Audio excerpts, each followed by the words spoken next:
বুনিয়াদপুরের প্রাচীন ঐতিহ্য হাটখোলা বাজার আজও রয়েছে সেই একইভাবে তাকিয়ে মায়ের মতো হয়ে এখনো দাঁড়িয়ে আছে। দেখো কত মাছ, কি বিশাল বিশাল মাছ।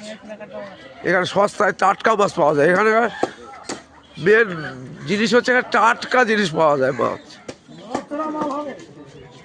টাটকা। দেখুন মাছগুলো, ইলিশ মাছ দেখুন, বড় বড় কাতলা দেখুন, এই যে ইলিশ মাছ, এই যে পাপ্তা মাছ। কি মাছ নেবেন আপনারা? এই বুনিয়াদপুর হাটখোলা বাজার প্রায় তাজা ইলিশ, এই যে তাজা ইলিশ।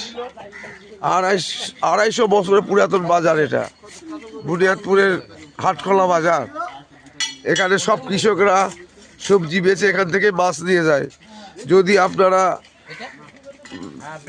অর্ডার দেন, অবশ্যই এরা প্রত্যেকে অর্ডার নেয়। এই যে পঙ্কজ বিশ্বাস, সুকুমার ঘোষ থেকে শুরু করে সবাই অর্ডারের মাছ এখান থেকে বিক্রি করে, সেল করে। এই দেখে 850 মাছ।